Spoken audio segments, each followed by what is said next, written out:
A ustedes, amigos, que visitan la web de En Perspectiva para escuchar o ver las notas del programa, los invitamos a sumarse como socios 3.0. Nuestros canales digitales solo son posibles si cuentan con el aporte mensual de aquellos que los valoran. ¿Cómo inscribirse? Más información en www.enperspectiva.net/socios. Abrimos, señoras y señores, la mesa de En Perspectiva en este lunes 18 de febrero del año 2019. Vamos saludando entonces a Adriana Marrero. Buen día. Hola, buen día. A su lado Pablo Carrasco. ¿Cómo te va, Pablo? Buenos días, muy bien. Te cambiaste de lugar. Y sí, hay que rotar. Y quedó a mi izquierda. Sí. Cristian Mirza quedó de espaldas a la plaza hoy. Buen día, buen día. Intercambiamos con Pablo precisamente. Exacto. Estamos en diagonal ahora. Y Fernando no, Fernando está en su micrófono, en su lugar. Por lo menos estoy acá al firme. Fernando Escriña, buen día también. Buen día, ¿cómo están todos? Vamos al primero de nuestros temas. El ministro de Trabajo y Seguridad Social, Ernesto Murro, dijo ayer en Durazno que hay blancos y colorados que ponen palos en la rueda a la instalación de la segunda planta de celulosa de UPM porque quieren que al gobierno le vaya mal. Esa gente que está poniendo palos en la rueda tendrá que explicarle a estas personas desocupadas en Durazno, en Tacuarembó y en otros lugares del país por qué no quieren que en este gobierno se inicien las obras del ferrocarril y de la tercera planta de UPM. Nosotros vamos a hacer todos los esfuerzos por seguir adelante en esto. Murro reconoció que Durazno tiene uno de los niveles de desempleo más elevados del país, 14%, 26.000 personas en actividad y 3.600 desocupados. Por esa razón consideró importante que comiencen cuanto antes los trabajos del ferrocarril central primero y de la propia planta de UPM2 después. Murro hizo estas declaraciones como parte de la recorrida que los ministros y otros funcionarios de gobierno efectuaron ayer por la capital departamental de Durazno y otras zonas, manteniendo audiencias con organizaciones civiles y con la población en la preparación del Consejo de Ministros abierto de hoy. ¿Quién quiere empezar con ese tema? Pablo. Sí, yo siempre que hablo de la forestación en general y bueno, de las plantas de celulosa en particular, siempre razono de que quien mejor los puede entender o quien no los entiende, por ir por el otro lado, es alguien que hace 20 años no conoció a Rivera o que últimamente no fue a Rivera, digamos, que no vio esos dos periodos. Si alguien no vio esos dos periodos, yo entiendo que no se dé cuenta de qué estamos hablando. Si alguien vio en esos dos periodos, se va a dar cuenta de que estamos en una transformación gigantesca sobre todo el interior, ¿no? Que lejos, es un tema donde el interior queda lejísimo en este caso, y donde de la ciudad, que donde prácticamente da lo mismo cómo venga la cosa, importa bastante poco. Yo estoy preocupado por la evolución de la opinión. Arrancamos con 80 y pico % de aprobación del proyecto en la gente, y veo gente cada vez más capaz, más seria, repitiendo cosas que son falsas. Esto está lleno de mentiras. Murro pone el eje en dirigentes blancos y colorados. Sí, y y si es así, muy mal por ellos. ¿Qué me importa? No me importa nada. Pero está lleno de, digamos, de esa siembra de falsas afirmaciones, ¿no? Y entonces el rechazo que hay, yo lo veo de dos maneras posibles. Una es que lo que está pidiendo la empresa, primero, no hay un contrato, ¿no? La empresa le dijo, mire, yo para instalarme preciso esto. Si quiere hacerlo, háganlo, y si no quiere hacerlo, no lo haga y yo me voy para otro lado. Acá no hay vos haces esto, yo no. Le dijo que preciso un tren, obvio. Vas a meter 8.000 camiones en la ruta 5. Pensé que por nadie anda en la ruta 5, no les importa, pero 8.000 camiones para pasar en la ruta 5 te duplica el tiempo de llegar a Montevideo. Obvio que le va a pedir un tren. Hay muchos países que tienen tren, aunque la gente no crea, es algo que no nos acordamos cómo es, pero son una cantidad de vagones que van uno atrás del otro y llevan cosas, ¿no? Eso existe. Y son muy lindos. Son muy buenos. Pero si hubiera ido a Chile, no le hubiera pedido un tren. Jamás le hubiera pedido un tren a los chilenos. Los chilenos tienen a Chañar los trenes. Entonces, nosotros los tuvimos. Los supimos tener, exactamente. Bueno, entonces, No sé si es que, porque creo que todo lo que pide UPM es lo que pide Un Solo Uruguay, es lo que pide los productores, piden una tregua sindical, piden menos impuestos y piden infraestructura. ¿Qué estamos de desacuerdo con eso? O en todo caso... Bueno, UPM, Un Solo Uruguay también tiene reparos al proyecto UPM2. Se unió con nuestro amigo Benir Sartú en el UPM2. No, porque decías que lo que pide UPM se junta o tiene punto de contacto con alguno de los reclamos de Un Solo Uruguay. Sí, con los que originalmente decía Uruguay es prácticamente lo mismo que pidió UPM. UPM, obvio, tengo 4.000 millones atrás de mi argumento. Pesa muchísimo más que lo que le pueda decir un pequeño productor. Pero la problemática la sufren los mismos los dos. Y entonces, si no es para todos, que no sea para nadie... A mí me parece un suicidio en ese sentido. Yo después tengo una listita de falsedades que las quiero detallar en mi segunda intervención. ¿Quién sigue? Bueno, voy a seguir yo.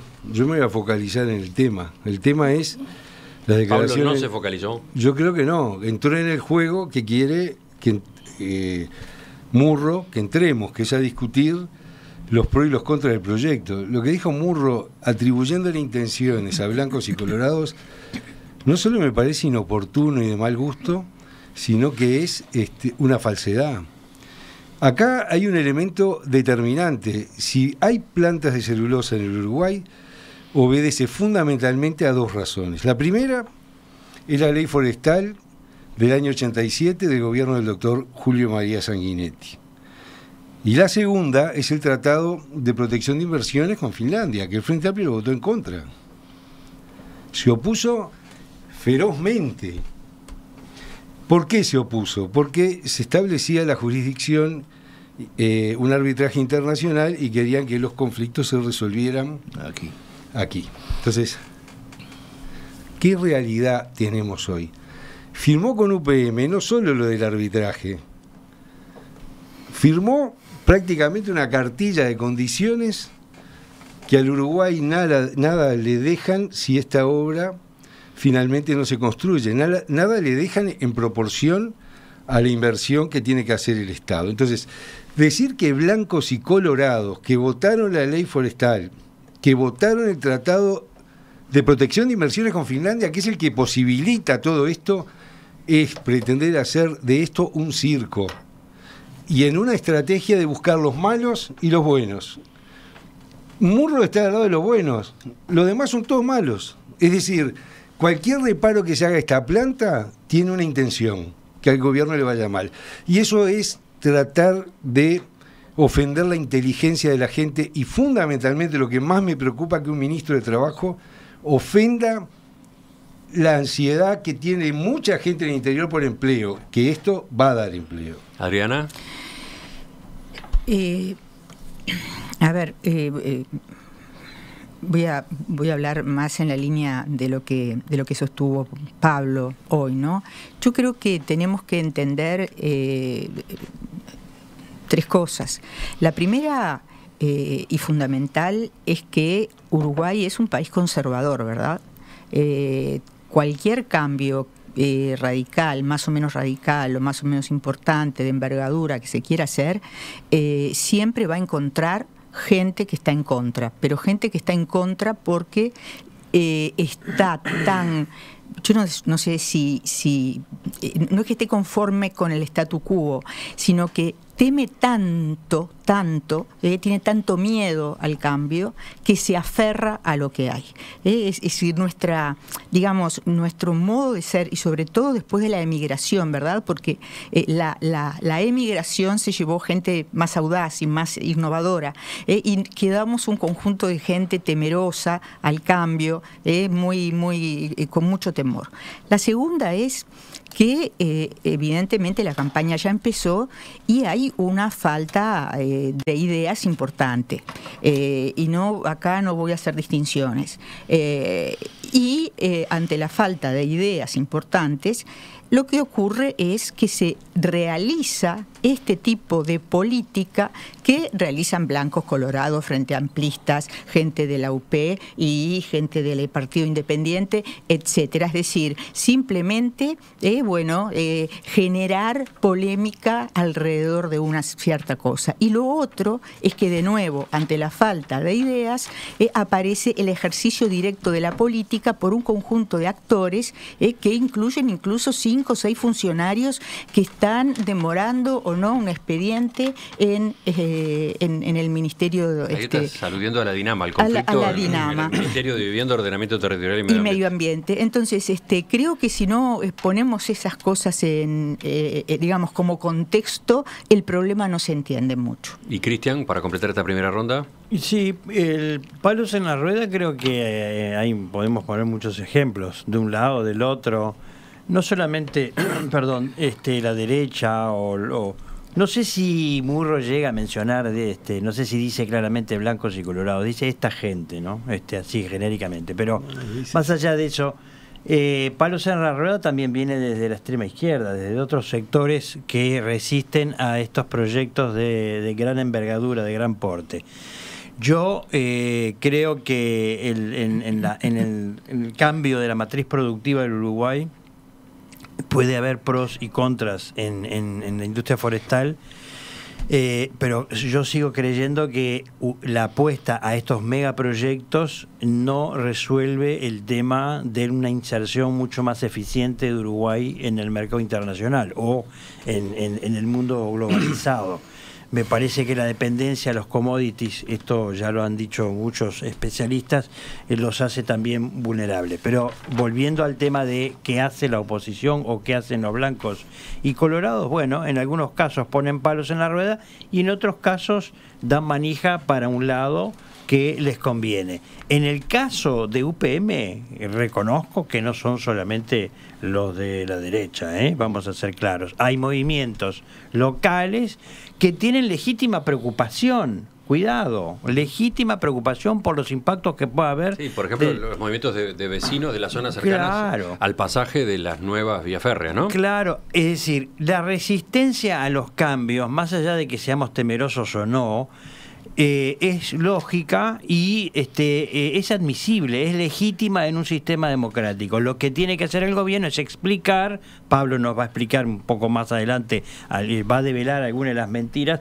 pero me parece que tiene que explicar, tiene que ser claro, transparente en las gestiones, y hasta ahora... Y no atribuir intenciones, ¿no? Porque estamos discutiendo de eso. Está bien, pero yo creo que el gobierno hasta ahora está haciendo bien las cosas, es una inversión de más de 4.500 millones de dólares, si no me equivoco, de las más grandes que hay en Uruguay, con un impacto de corto alcance y de largo aliento. Habría que ver justamente cómo resulta en el conjunto social.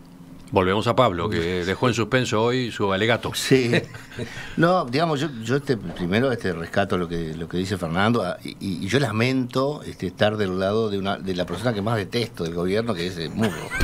Bueno, yo lo lamento, pero eso no me Murro. Confesiones. No me hace perder de vista, digamos, que el interés público está muy por encima de mi simpatía o antipatía por alguien. Entonces, pero yo hay una serie de cosas que además yo no sé si estoy desinformado. Yo he sentido casi una sola voz y es en contra de la planta. He sentido muy poca gente aportando datos objetivos, ¿no? Primero, impuestos, gran capítulo, ¿no? Zona franca la tienen todos los que están en Sudamérica. Si quieren sacamos la zona franca, no creemos en eso, pero no es un problema de UPM, zona franca tiene UPM solo en la planta, no la tiene en el eucaliptus. Las partes plantadas sí la tienen incluidas en zona franca Montes de Plata. No la tiene UPM se lo cobran. Después, el patrimonio, impuesto al patrimonio, es tiene casi el 70% de la contribución al impuesto al patrimonio actual por los montes, es de UPM, de una sola empresa que paga el patrimonio. Y lo que pidió UPM, que no se los concedieron, fue: nosotros queremos tributar como tributan todos los uruguayos el patrimonio, que es por el valor catastral, que una hectárea vale $500 y a UPM lo hacen tributar por el valor real. Una hectárea vale $2.500. Por lo tanto, paga 5 veces lo que paga un productor agropecuario. Después, UPM va a pagar un canon de $7 millones, y va a ocupar un área que la va a abastecer de 250.000 hectáreas. Eso te da $30 por hectárea de impuesto que va a pagar UPM. Y si vos lo comparás con nuestra industria más tradicional, un frigorífico que se abastece de 750.000 hectáreas y paga, ponele 2 millones y medio de impuesto a la renta, estás hablando de $4 por hectárea. Así que UPM en los montes, además de pagar 5 veces lo que pagan los demás productores, paga un canon de 5 veces más que los demás productores. Esto para ver la fantasía que se ha hecho, ¿no? Entonces, en la parte de ecología, ¿no? Se dice primero se dice que viene por el acuífero guaraní, lo cual es un desliz técnico, porque el acuífero está a 5.000 metros de profundidad, sacar el agua hoy es absolutamente inviable. Y después está aquello del fósforo, donde hoy se vierte, tú tuviste una entrevista, hoy se vierten 5.000 kilos de fósforo por día al Río Negro, y UPM va a vertir 100 a 120 kilos y más va a poner $2 millones para tratar de mejorar el tema. Entonces, se está diciendo lo que se quiere. El trabajo, 9.000 puestos de trabajo, y yo les quisiera... ¿Estás hablando de puestos de trabajo en la construcción o en la operativa ya después de la planta? Ponerle los camioneros, ponerle todo. Y además ponerle una visita a Morató, a Estación Francia, a Tres Árboles, a Paso de los Toros, porque esos lugares están muertos, molidos, hechos pedazos, y a esa gente que va, digamos, después... Esa gente va a tener ahora otra actividad, pero va a tener, claro, se le va a mover absolutamente los viveros, todos se cambian, ¿no? Y por último, el puerto lo paga 100% UPM, todo lo que es específico de la celulosa y del proyecto lo paga UPM, y vamos a tener después de este proyecto un tren que entra al puerto, ¿no? Eso tiene un valor gigantesco para y después sobre que va a ser un tren para UPM. ¿Y cuándo querés que hagamos un tren? Una vez que te compran todos los boletos, te compran todos los pasajes y te dicen: haz el tren que yo tengo todos los boletos comprados. ¿No será el momento de tener un tren? O hacemos un tren y después salimos a venderlo. Es decir, entonces es incoherente con lo que reclamamos por el tren y todo lo demás. Esta es la oportunidad de oro. No es verdad que 100% lo va a ocupar UPM, pero además hacer el tren cuando tenés vendido, si fuera verdad, los 100% de los boletos, es el mejor escenario posible. Queda claro que Pablo tenía mucho para decir. Los demás lo escuchan. Yo vine con un orden del día acá y me voy a ceñir a él.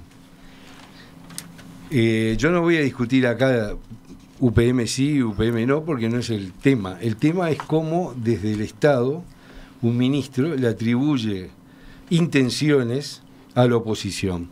Y te hago un paréntesis con esto de la derecha, ¿no? Me haces acordar a una audición de la década del 70 de Heber Pinto, lo que dice Mirza.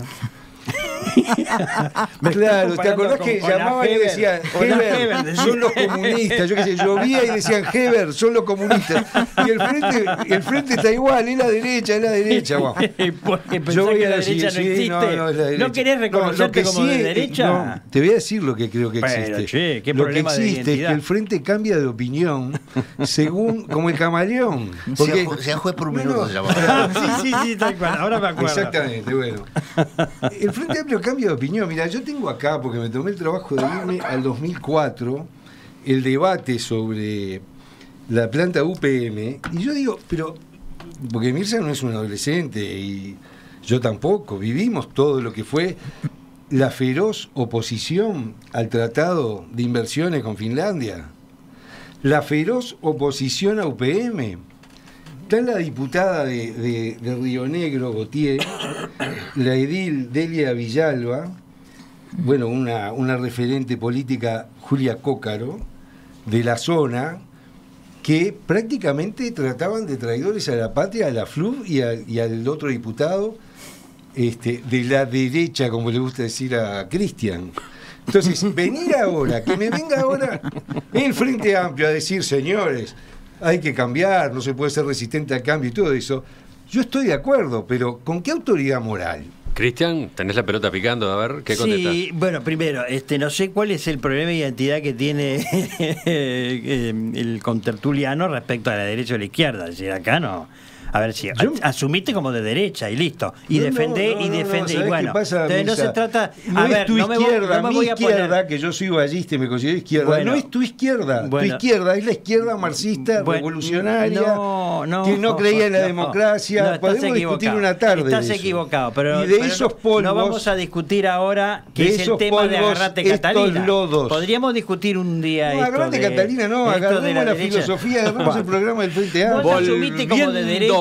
Volviendo a nuestro tema de hoy. Izquierda, vos asumiste como de derecha. Son los comunistas, Heber, son los comunistas. Es la derecha. El tema de lo que le podés atribuir a un ministro tiene cierta libertad para atribuir intenciones y establecer enunciados respecto a las actitudes de la oposición. Porque vos decís que lo que se firmó de UPM es de izquierda, lo que se firmó con UPM es de izquierda. A ver, pero si hubiera vamos a dejar hablar a cada uno de los tertulianos. Si lo hubiera firmado un partido tradicional, por favor. Bueno, si querés seguir hablando vos, te doy la palabra, querido. Dale. No, ya terminé. Ya no tengo más nada que decir. No, dale, Cristian, seguí tú ahora. Estoy diciendo que el ministro puede atribuir o no intenciones. Es una autoridad de gobierno y no ha insultado. Simplemente ha dicho que algunos ponen... Bueno, está bien. Yo no digo más nada, querido Emiliano. Por ahora no...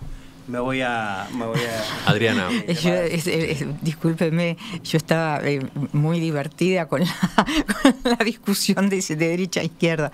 Yo creo que hay que tener más cuidado con ese tipo de cosas, porque yo lo he escuchado a Fernando opinar 1.000.000 de veces acá y nunca escuché que tuviera una posición de derecha. Es decir, él es un liberal, es un liberal que viene del Partido Colorado, pero es decir, no es un... no es gente que venga del fascismo, no es gente que... La derecha no es fascismo, el fascismo no es de derecha solamente, bueno, la derecha es plural, hay matices, Adriana, por favor, no es que maticemos. Bueno, justamente porque hay matices, hay dos ejes, ¿verdad? Que uno es liberal, no liberal, y derecha e izquierda. Bueno, es más complejo, pero lo cierto es que la atribución de intenciones, por cierto, que se ve permanentemente en este tipo de debates, atribución de intenciones. Y te digo, para mí es una cosa como secundaria. A mí me parece que sí es importante subrayar en este caso, primero, que de parte del Frente Amplio es normal y comprensible que haya cambiado de opinión. No es lo mismo estar en la oposición que estar en el gobierno, y sobre todo no es lo mismo no haber gobernado nunca que estar en el gobierno. Cuando uno no gobernó nunca, puede ser que no tenga idea de las consecuencias que puede tener una gran inversión, una gran obra, algo en particular. El tipo de responsabilidades y de mirada digamos global que se tiene que tener del país, y la apuesta que la gente tenga trabajo y que el país avance. Yo creo que eso es lo que explica el cambio del Frente Amplio. El Frente Amplio hoy es gobierno, quiere retener el gobierno y está pensando en inversiones que tienen, en este caso, por más que se diga, bueno, es celulosa, son commodities, etcétera, cuidado, porque todo eso hay una retroalimentación permanente entre la educación y el trabajo. Solamente enfrentándonos a las dificultades de los procesos tecnológicos más complejos somos capaces de darnos cuenta de las dificultades que tenemos en materia educativa y de lo que tenemos que hacer para avanzar como país.